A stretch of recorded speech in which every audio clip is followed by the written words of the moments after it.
Fun with microbiology. Microbiology made easy. History of microbiology part 2. In the last video, we studied about discovery of microorganisms. In this video, we will be studying about the conflict over spontaneous generation.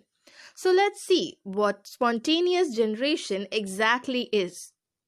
Until second half of 19th century, many believed that some forms of life could arise spontaneously from non-living matter, and this was called as spontaneous generation.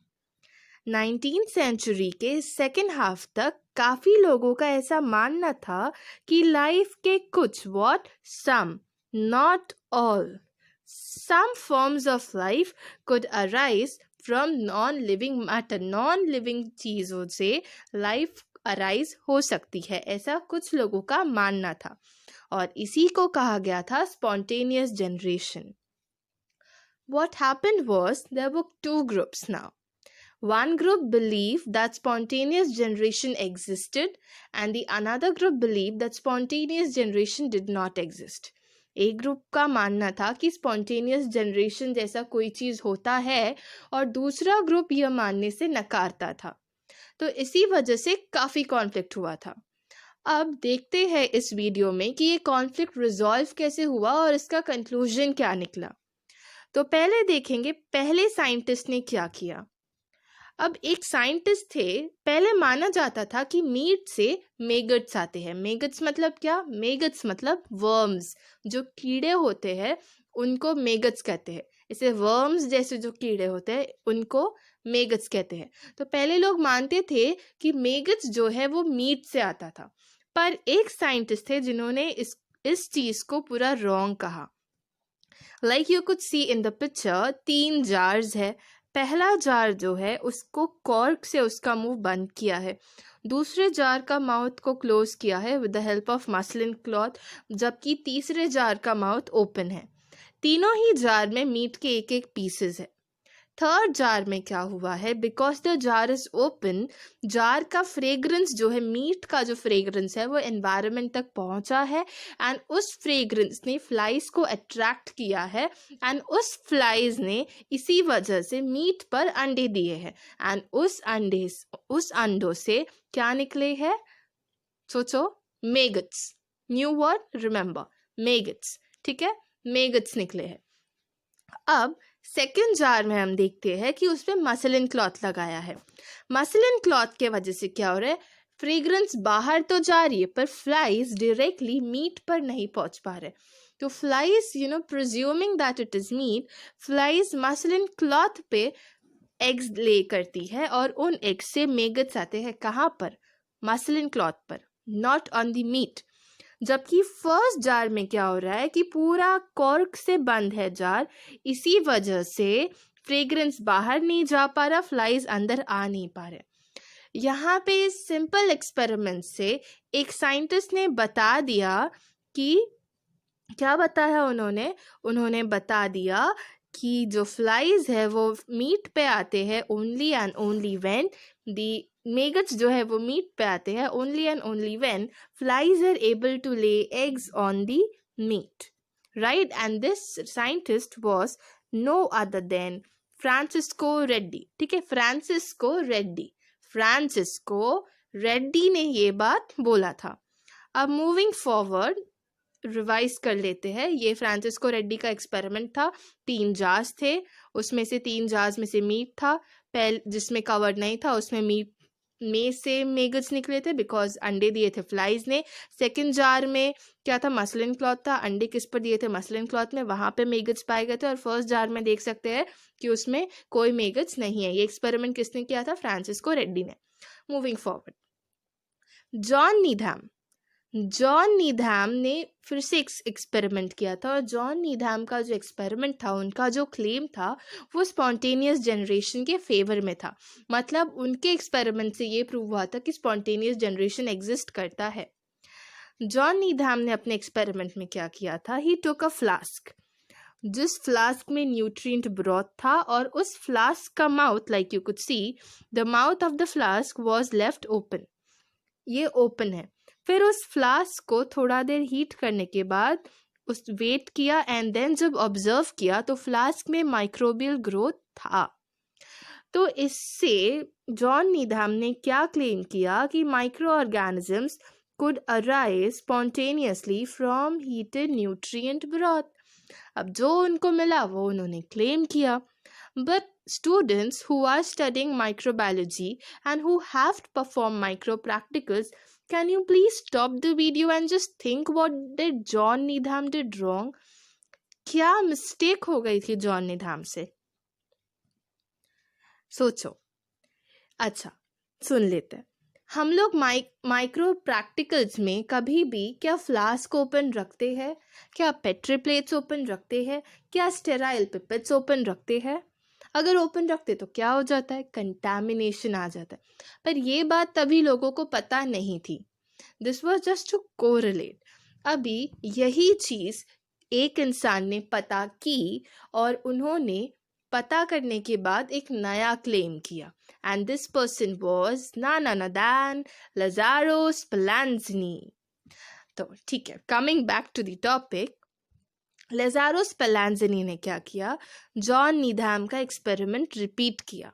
उन्होंने पहले John नीधाम का experiment किया जिसने flask का mouth open था, और दूसरी बार उन्होंने सेम एक्सपेरिमेंट किया विद अ स्लाइट चेंज जिसमें फ्लास्क का माउथ को कॉर्क से बंद किया था।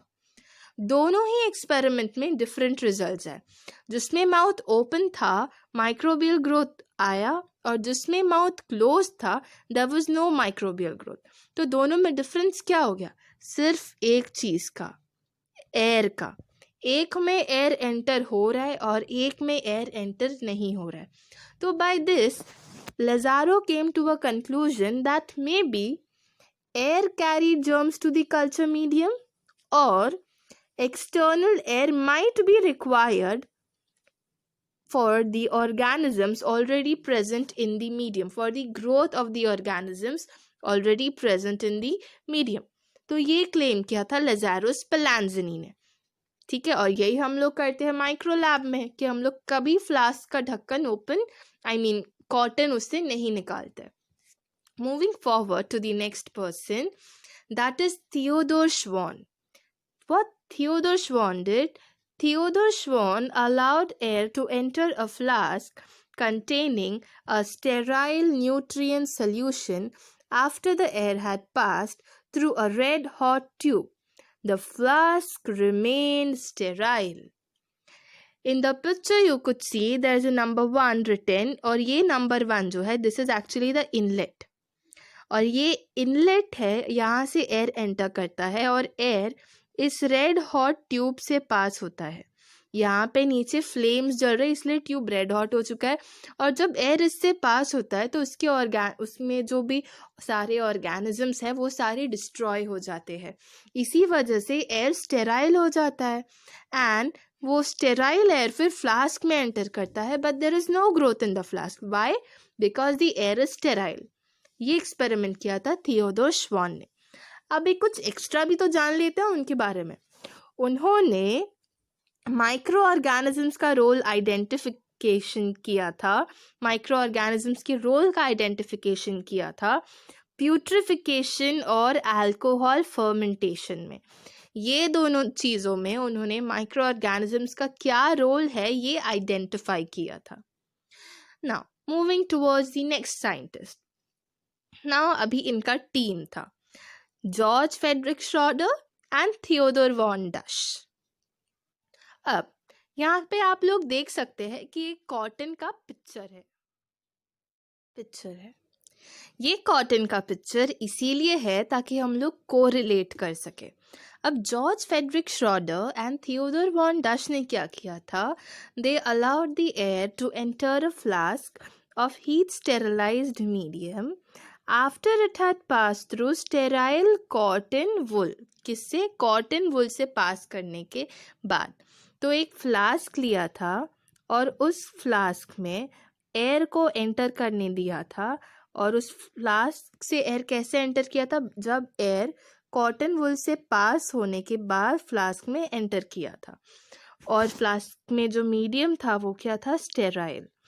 और बाद में ऑब्जर्वेशन में देखा that no growth occurred in the medium even though the air had not been heat. Last line में we saw that scientist Theodor Schwann ने क्या किया था। लास्ट स्लाइड में अगर हम लोग देखें तो थियोडोर श्वान ने क्या किया था, एयर को हीट किया था, right, he heated the air. But next slide में जो है साइंटिस्ट हमारे Theodor von Dusch and Friedrich Schroeder, इन्होंने एयर हीट नहीं किया था, बस एयर को कॉटन वुल से पास किया था। इतना सा ही करने से फिर भी उनका माइक्रो ऑर्गेनिजम्स का ग्रोथ नहीं आया था कल्चर में। This was what George Frederick Schroeder said. अब नेक्स्ट आता है फेलिक्स पॉशेट। फेलिक्स पॉशेट ने क्या बोला था, उन्होंने एक अलग क्लेम किया था। उन्होंने क्या क्लेम किया था कि माइक्रो ऑर्गेनिजम्स का ग्रोथ बिना एयर कंटामिनेशन का भी होता है। मतलब this was completely different than everyone. सब लोग माइक्रो ऑर्गेनिज्म का ग्रोथ कैसे होता है, पर इन्होंने बोला कि बिना एयर कंटामिनेशन के भी माइक्रो ऑर्गेनिजम्स का ग्रोथ होता है। अब ये ज़रा सोचो कि रियल लाइफ सिनेरियो में ये कब होता है, जब हम लोग कोई ब्रेड या रोटी काफ़ी दिन तक रख देते हैं, तब माइक्रो ऑर्गेनिजम्स का ग्रोथ उसमें आ जाता है। वी कुड सी कि फंगस उसमें आ जाता है, राइट। तो this is what he said. किसने बोला था, फेलिक्स पॉशेट ने। Now, in this picture, you could see 3 different experiments. This is actually one experiment, 3 different steps. अब ये एक्सपेरिमेंट किया था एक बहुत ही रिनाउंड पर्सन ने, जिनका नाम हमने काफ़ी बार सुना है। He is also called as the father of modern microbiology. कुछ याद आया? इट्स ओके, अगर नहीं याद आया तो अभी पढ़ लेंगे। तो मूविंग टुवर्ड्स द एक्सपेरिमेंट, अब ये जो इंसान थे, साइंटिस्ट थे, इन्होंने एक्सपेरिमेंट में क्या किया था, इन्होंने एक नॉर्मल फ्लास्क लिया था। उस फ्लास्क में न्यूट्रिएंट ब्रॉथ था। न्यूट्रिएंट ब्रॉथ रखने के बाद फ्लास्क का जो नेक है उसको हीट करके श्वान शेप ऐसे डिफरेंट कर्व्स में उसको हीट कर दिया था, और बाद में फ्लास्क को हीट किया था ताकि न्यूट्रिएंट सोल्यूशन जो है वो हीट हो सके। बाद में ये फ्लास्क के अंदर एयर को पास किया था। मतलब it actually did not left the air open. What happened was, उन्होंने जो फ्लास्क का जो माउथ है उसको ओपन ही रख दिया था, उसको बंद ही नहीं किया था। अब तक सारे साइंटिस्ट ने एक्सपेरिमेंट किया, मुंह बंद था फ्लास्क का, पर यहाँ पे फ्लास्क का मुंह बंद नहीं किया था and air was allowed to enter the flask. Result क्या था कि बैक्टीरिया था ही नहीं उसमें, there was no presence of bacteria. Second इसमें अगर हम लोग देखेंगे तो सेकंड इसमें सेम चीज़ किया है, बस सेकंड इसमें जो नेक है फ्लास्क का उसको तोड़ दिया। जब फ्लास्क के नेक को तोड़ दिया तो bacteria was present in the flask, in the medium. Now going towards the third step. Third में क्या किया था, नेक नहीं तोड़ा, बस ये जो ब्रॉथ है इसको थोड़ा टिल्ट कर दिया था so that broth could reach the curved sides of the neck. ऐसे कर दिया था और तब भी ग्रोथ आया बैक्टीरिया का। How was this possible? Just think about it. Actually this was possible because जो साइंटिस्ट थे उन्होंने ऐसे कर्व शेप नेक्स बनाए थे। एयर यहाँ से पास हो रहा था, किसमें, फ्लास्क में, बराबर। तो एयर जब पास हो रहा था, एयर में जो डस्ट और जर्म्स थे, ये कर्व साइड्स जो है वहाँ पे वो डस्ट और जर्म्स सेटल हो जा रहे थे एंड बाकी air passed into it and because of this air was sterile. Air sterile हो गया था इसी वजह से, एंड ग्रोथ नहीं आया। ठीक है, ये लॉजिक था उसमें। And the scientist who did this experiment was none other than Louis Pasteur. तो लुईस पास्चर ने, ये साइंटिस्ट ने ये एक्सपेरिमेंट किया था। तो ये एक्सपेरिमेंट करने से पहले उन्होंने और एक एक्सपेरिमेंट किया जो यहाँ पे लिखा है। उन्होंने पहले कॉटन में से वैसे ही जैसे कि किसने किया था, सोचो, नहीं याद आ रहा तो वीडियो पॉज करके बैक करो और देखो, कॉटन का पिक्चर हमने लगाया था, कहाँ लगाया था, किसने किया था, George Frederick Schroeder and Theodor von Dusch. Good, ऐसे ही रिवाइज करना। तो वैसे ही लुईस पास्चर ने किया था।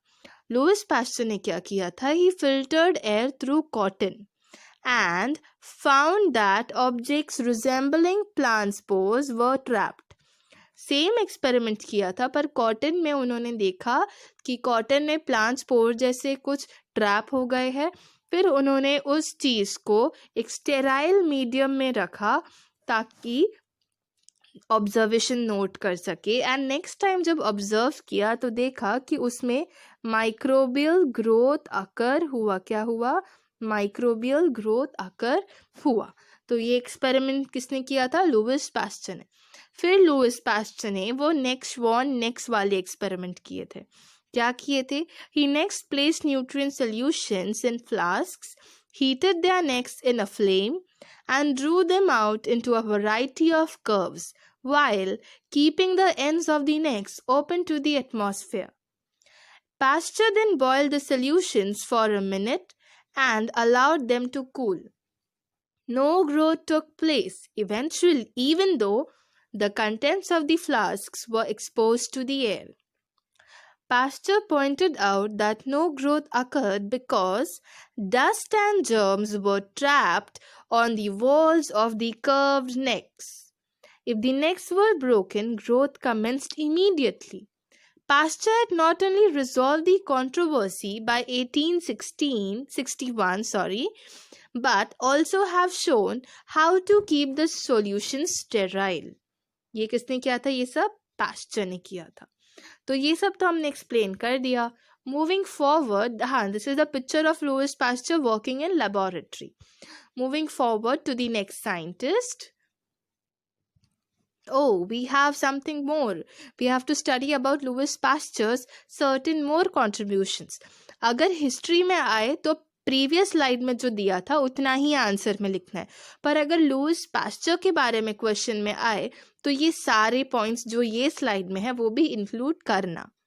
अभी मैंने कहा था कि ये जो साइंटिस्ट थे वो कौन थे, फादर ऑफ मॉडर्न माइक्रोबायोलॉजी। उन्होंने मॉर्टालिटी रेट कम किया था। एक फीवर है, कहते हैं प्यूपेरल फीवर, उस फीवर से मॉर्टालिटी रेट मतलब उसका जो डेथ रेट है उस फीवर के वजह से वो कम किया था by some of his experiments या फिर मेडिसिन। फिर उन्होंने फर्स्ट वैक्सीन क्रिएट किया था एंथ्रैक्स एंड रेबीज के बारे में। फिलिप्स में आ सकता है कि फर्स्ट वैक्सीन क्या था, किसका था, एंथ्रैक्स और रेबीज का। किसने बनाया था, लुईस पास्चर ने। ठीक है, फिर उन्होंने डिस्कवरी किया था एक बहुत अच्छे टेक्निक का जिसको कहते हैं हम लोग पास्चराइजेशन। ये इसीलिए यूज़ होता है ताकि हम लोग मिल्क और वाइन में बैक्टीरियल कंटामिनेशन ना आ पाए, इसीलिए ये पास्चराइजेशन जो टेक्निक है वो यूज़ होता है। आगे बढ़ते हैं नेक्स्ट साइंटिस्ट की ओर। अभी जॉन टिंडल ने एक ही बार का पूरा मैटर सेटल कर दिया। उन्होंने बोला कि अगर डस्ट एब्सेंट है और एयर को अलाउ किया है न्यूट्रिएंट सोल्यूशन में जाने के लिए in the nutrient broth, still the broth is sterile. अगर एयर ब्रॉथ में एंटर करता है पर उसमें डस्ट एब्सेंट है तब भी ब्रॉथ जो है वो स्टेराइल रहेगा। मतलब he said that dust were the things that carried the germs into the broth. तो एयर में तो सिर्फ एयर नहीं होता है, डस्ट भी होता है, तो इसी वजह से। और उन्होंने और एक चीज़ कहा, उन्होंने एविडेंस दिया for the existence of exceptionally heat resistant bacterias. Heat resistant bacterias का उन्होंने एग्जाम्पल दिया। Ferdinand corn. अब फर्डिनेंड कॉर्न ने क्या किया था, उन्होंने बताया था for the existence of heat resistant bacterial endospores. क्या बताया था उन्होंने, हीट रेजिस्टेंट बैक्टीरियल एंडोस्पोर्स बताया था। किसने, फर्डिनेंड कॉर्न ने। So this was it for today. आज के लिए बस इतना ही। नेक्स्ट वीडियो में हम लोग देखेंगे about the next part of the history of microbiology. Thank you. Keep watching and do like, share and subscribe if you like the video.